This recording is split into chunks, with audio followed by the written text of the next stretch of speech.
আসসালামু আলাইকুম। আজকে একটু কলিজা ভুনা আপনাদেরকে করে দেখাবো।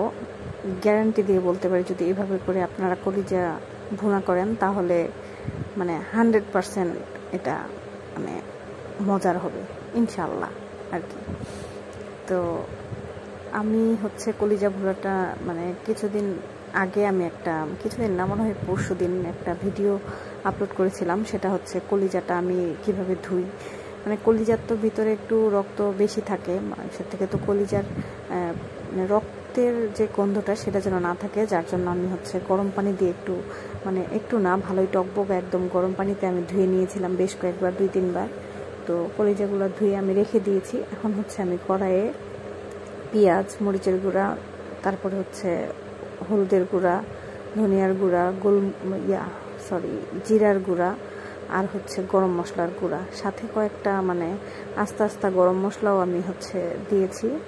এই আস্তা গরম মশলাগুলো আমি পরে করে নেব, তুলে নেব আর কি, এটা থেকে পরিবেশন করার আগে আর কি, বাটিতে নেওয়ার আগে আমি এটা তুলে ফেলবো। আর এই যে বাটিতে যে পানিটা দিলাম, এটা আমি একটু রসুন বাটা, আদা বাটা এখানে রেখেছিলাম, তো ওটা বাটির মধ্যে লেগেছিল দেখে আমি বাটিটাতে পানিটা দিয়ে সুন্দর করে এখানে নিয়ে নিয়েছি। তো এখন আমি এটা ঢেকে চুলায় বসিয়ে দিয়েছি। কলিজা একটু নরম, তো এটা সিদ্ধ হতে অত বেশি সময় লাগে না, আপনারা সবাই জানেন। তো এখানে পানিটা একটু হালকা একটু শুকিয়ে গেছে, তখন আমি আলুগুলো দিয়ে দিয়েছি, যে কিউব কিউব করে কেটে দিয়েছি, কারণ কলিজাটা ছোট করে কেটেছি, যার দরুন আমি আলুটা ছোট ছোট করে কিউব করে কেটে দিয়েছি।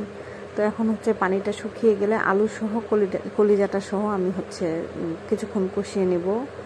আমার রান্নার ক্ষেত্রে, আমি রান্না করতে গেলে আমার কাজই বেশি করে, যে কোনো তরকারি হোক, এটা কষানোটাই কষানোই আর কি বেশি কাজ আমার। তো কষানি আমার প্রায় শেষ হয়ে গেছে। এদিকে আমি আরেকটা কড়াইয়ে তেল নিয়ে নিয়েছি। ওই যে রান্নাটা হয়েছে, মাংসটা কষানিটা হয়েছে, ওইটা আমি এখানে এই পেঁয়াজগুলা দিয়ে একটু তেল দিয়ে বাগার দিয়ে দিব। তো মাংসের বিশেষত্বই মজাটাই মাংস বলেন, কলিজা বলেন, বা ফ্যাপসা, বা গুর্দা, এই টাইপের জিনিসগুলা বেশিরভাগ সময়ই আমরা এরকম পেঁয়াজ দিয়ে বাগার দিয়ে দিই।